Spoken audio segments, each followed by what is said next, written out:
This video is an RPHS way to commemorate the timeless values that Dr. Martin Luther King Jr. gave to us through his life's example. The values of courage, truth, justice, compassion, dignity, humility, and service that empowered his leadership are desperately needed by all citizens in our community and country. It was through Dr. King's work that helped our country answer the collective longing to be a country that truly lived by its noblest principles, the right to life, liberty, and the pursuit of happiness. It was through Dr. King's nonviolent leadership in the civil rights movement that brought about a greater sense of freedom and equality for all Americans. In the year 1983, President Ronald Reagan signed into law that the third Monday in January would now be known as the Martin Luther King Jr. holiday. 17 years later, in the year 2000, this holiday was officially recognized by all 50 states. This video will give you personalized interviews and some quotes made famous by Dr. Martin Luther King Jr.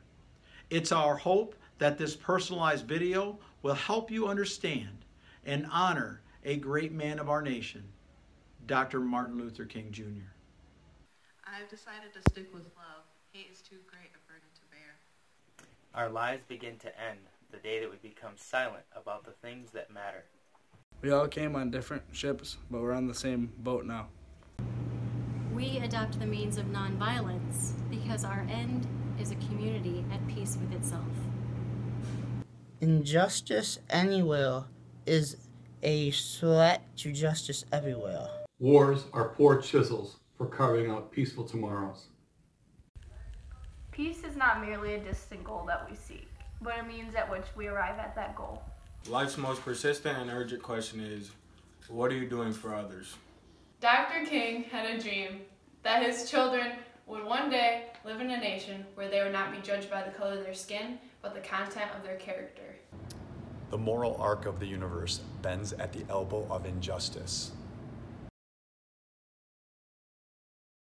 Mrs. Williams, this is a great opportunity for us to just get together and have a conversation about your recollections of the civil rights movement and Dr. King growing up in the Northside community as an African-American person. Let's share with our students and our staff your history with Reese Puffer Schools. Reese Puffer Schools, I am a lifer. I came to Reese Puffer in the 3rd grade from Whitehall, and I graduated high school here. My children, grandchildren have come through the Reese Puffer district, so Reese Puffer is home. Let's talk about racism. You were born in the 50s, and so was I, raised in the 60s, graduated in the 70s. What was racism like from your eyes in the 50s and 60s compared to what you see today? As of today, I think it's about the same. I don't think there is a big difference from the 50s until now. I think in between those years there was a change, things were changing, but now we seem to be going back to the way it was. So you recollect a time where there was, it seems as if, a ramped up sense of racism in the 50s and 60s, and then there was a time where it became a little bit more tolerant. Correct. And am I hearing you correct that you're starting to see a little less tolerance than there was in the 70s, for example? Correct, yeah. 50s, 60s, it was out there. Everyone knew it was out there. Then people start coming together and not wanting to see what was going on and the discrimination and stuff, but now it's just creeping its ugly head right back into society. Why? I don't know. I don't think parents talk about racism. I don't think it's talked about in general. Thank you for that. When I think about the memories that you've had being an African American in a predominantly white society, especially on the north side growing up. Do you recollect a time where you were emotionally hurt by racism? Oh yeah,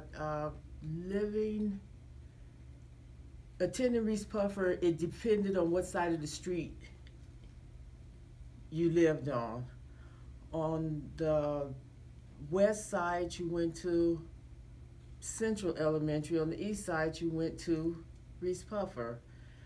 But we also lived on the other side of the tracks. So when we went to school, I can remember someone said, you need to go back where you came from, and not knowing what they were talking about.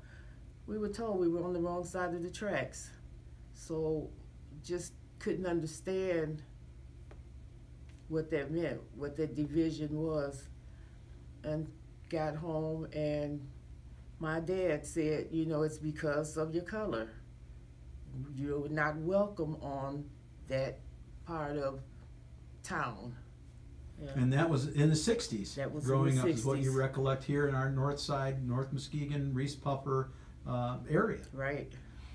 When you think about the work that Dr. King did in the civil rights movement, it really started to gain tracks. And the Civil Rights Act of 1963, moving on into his assassination. How vivid is your memory of the day that Dr. King was assassinated?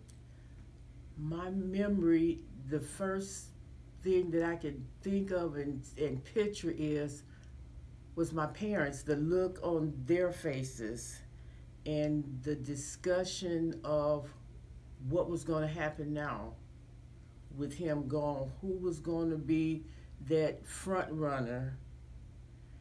So that was my, that was the dinner table talk and the family talk about what's going to happen now. I can remember my grandmother, tears running down her face, saying that this was the man that helped allow us to vote. Now, what's going to happen?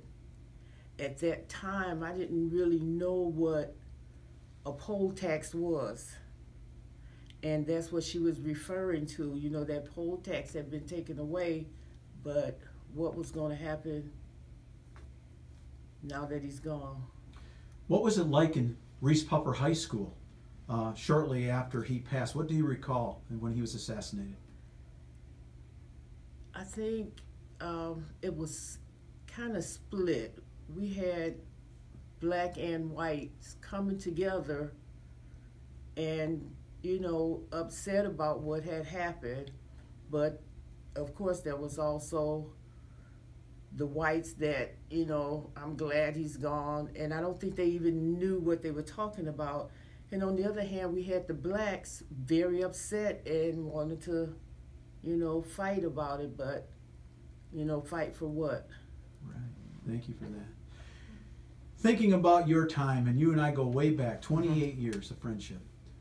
If you could give some words of wisdom to our students today with regard to the memory of Dr. Martin Luther King and to race relations, what would you share with them? First of all, I would say let's stop and think before you speak. Look at others as you would look at your own sister, brother, family member. How would you want them to be treated? Just think about how you want to be treated and respect and looked at. Do you want to be this person that's considered a bully, a troublemaker, a racist, or would you want to be known as that person with a kind heart, understanding, tolerant? Thank you for your time. Really appreciate you being a member of this high school family. Okay. Faith is taking the first step even when you can't see the whole staircase. We must build dikes of courage to hold back the flood of fear. The quality, not the longevity, of one's life is what is important. The right delayed is the right denied, said MLK. The ultimate tragedy is not the oppression and cruelty by the bad people, but the silence over that by the good people. There can be no deep disappointment where there is not deep love. There comes a time when one must take a position that is neither safe, nor politic, nor popular, but he must take it because conscience tells him that it is right. We must learn to live together as brothers, or perish together as fools. Love is the only force capable of turning an enemy into a friend. Means we use must be as pure as the ends we seek. Darkness cannot drive out darkness. Only light can do that. Hate cannot drive out hate. Only love can do that. At the center of nonviolence stands the principle of love. A genuine leader is not a searcher for consensus, but a molder of consensus.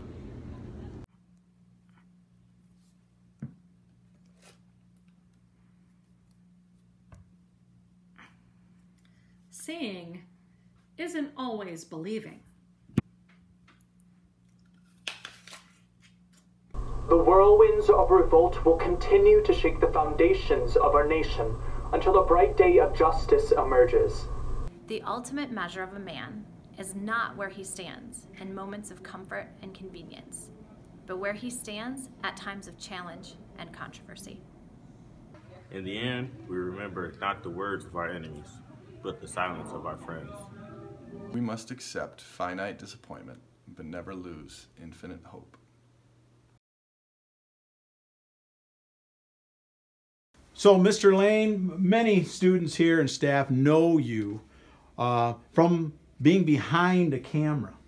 And some know you from your time with the high school last year as Dean of Students. Some may have history with you back when you worked at Reese Puffer, but probably not many. Why don't you do this for us? Would you share with us your educational experiences from where you went to college to the jobs you had to present day? Yeah. So even one step further back, I'm a product of Lansing Public Schools and graduated from Lansing Sexton High School in 1989. Left there and went to Oberlin Conservatory for a year. Came home and worked for a couple years for Myers at the warehouse, and then ended up going to LCC, finishing up my core stuff there, and then getting an academic scholarship to Michigan State, where I finished my bachelor's in music education, and finished there, and then went on to Grand Valley and did some stuff, and then got my master's degree in ministry leadership at Cornerstone, or GRTS. And then that kind of brought me to Muskegon. Met my wife at college at Michigan State, and she's from Muskegon, so I started working at Orchard View. Worked there for about 6 years, and then came over to Reese Puffer, where I can't leave. Been here since 2002, and I was the assistant principal at the middle school for 5 years, and then I retired, sort of, to do full-time ministry, and have recently come back to kind of be more engaged, but I've never left. Yeah. Tell us, your first role at Reese Puffer was assistant principal. Yes. There's a pride point in there for you. There's a very big pride point, which really started as a pride point at Orchard View. When I got hired at Orchard View in 1998, I was the first African-American teacher ever for the district. And then when I got hired at Puffer, I was the first African-American, or first minority administrator ever to be hired in the district. And when Steve Cousins was the superintendent, it was a pretty interesting situation that we realized some things about our community even that we were just kind of not aware of. And seeing me as an African American and what that meant for our district and what it meant for some of our students who had never had a minority, especially not an African American and African American male, in that type of leadership was pretty monumental, I think, for our community. Yeah, thank you for that. I want to dial back to your time growing up as a youth. Yeah. Let's dial back to high school. Mm-hmm. What was it like for you to be an African American growing up, knowing some history with Martin Luther King, and Did you experience when you were in high school any level of racial tension, some things that maybe you saw that realized that, you know, there's a difference in the color of my skin and how maybe you were treated? For sure.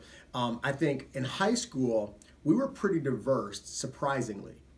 But there was definitely racial tension. You know, I came from a school that was very diverse, but there was a level of variety with the affluent and the non-affluent. You know, I graduated with Governor Blanchard's son. And so going to school with the governor's son and coming from where I came from, which was a middle class, blue collar family. My dad was worked for General Motors, but was from Mississippi and was a sharecropper. And my mom had a high school degree, but she worked at the hospital in the technology department. It was a different type of vibe, and you could feel that. You know, the students who were in one class and the ones who were in another. But I think more significantly in elementary school, when I was 12 years old, the kid across the street whose family had moved and we grew up together, but there was definitely a difference between us. And when David and I were together, everything was fine. When Mike and I were together, I became somebody different. And they called me names that at that time I didn't even know what they meant, but they would drop the N-bomb on a regular basis towards me. And I just realized, wow, I'm not the same as them. And they're definitely letting me know that. When were your first recollection of Dr. Martin Luther King? I would say my first just prominent memory of Dr. King, and I mean I was born in '72, so 10 years removed from really the civil rights movement in its high form. So I was 10 years old, and I remember in 5th grade, Black History Month and Black History Program, and us, I mean, being embedded in us who Dr. King was and what he stood for. And not even from the fact that I'm an African-American kid and he's an African-American male, but the level of press for equality that he had for me and Mike, who was a white guy, or me and Miguel, who was Latino, or me and Brian, or me and Jeremy, or me and Black Mike. These are all guys who I've actually talked to in the last 48 hours, but all guys that I went to elementary school with. And in our 3 blocks, we had 25 kids, and we had every nationality that I can think of, with the exception of anyone from the Middle East. At that time, we had Latino, African American, Cuban, white, and so it was drilled in us that because of who and what you are, you're no better than them because of who and what they are. And there was a pretty heavy challenge on us to be equitable in the way we treated one another first, and then everything else came after that. If Dr. Martin Luther King were with us today and seeing what's going on in our country, and from your lens, some of the experiences that you've had, what do you think he would want us to do based on what we're seeing in our communities today? I think the first challenge he would give would be individual. I think he would look into the face of people and say, it's your responsibility to do everything that you can do to keep the peace. And if you do that, and your neighbor does that, and your fellow man does that, then we're not going to have an issue. I think the problem right now is we try to cast responsibility and cast blame on the next person to be the first person to do it, when it really needs to be me to be the one who steps up and takes the charge and lead. You think about some of the events of the civil rights and some of the events that Dr. King was involved with. Your memory, what's a takeaway that you had that gave you great respect for Dr. King and the civil rights movement? What's something that might have been a connection for you with his actions? You know, honestly, I've not given that a ton of thought in thinking, but I think just off the top of my head, I think it's his intellect. When I think about Dr. King and all of the things that he did, the one the most powerful thing about him was who he was as a human being, his intellect, his intelligence, his smartness. You know, a man who graduated high school at 16 and had his PhD at 19 or something like that. You know, that's just unheard of for anybody, and then as an African American male. So when I think about being empowered to be able to impact and affect change, I do that through who I am and what I've learned and what I've become. No one can take that away from me. And so I think my own desire, I mean, my father has an 8th grade education. He's never gone past the 8th grade. My mom has never gone past high school. And I have a master's and a half degree, so one master's and half another one, an academic scholarship. That's, I think, Dr. King's legacy has really pushed that to me, that no one can take away what I've obtained. And if I have it, and I have it honestly, no one can take that away from me. And the power of my intellect has moved me to places that I would never have been. Coming from my own childhood and my own background, there's no way in the world that I'd ever be what I've been given the opportunity to be had it not been for those things, because you can't beat what I already got. And nobody's taking that from me. So that's been able to open some doors for me. Regardless, and some of those doors my skin has been a barrier for. But because of what I bring to the table, you can't argue that.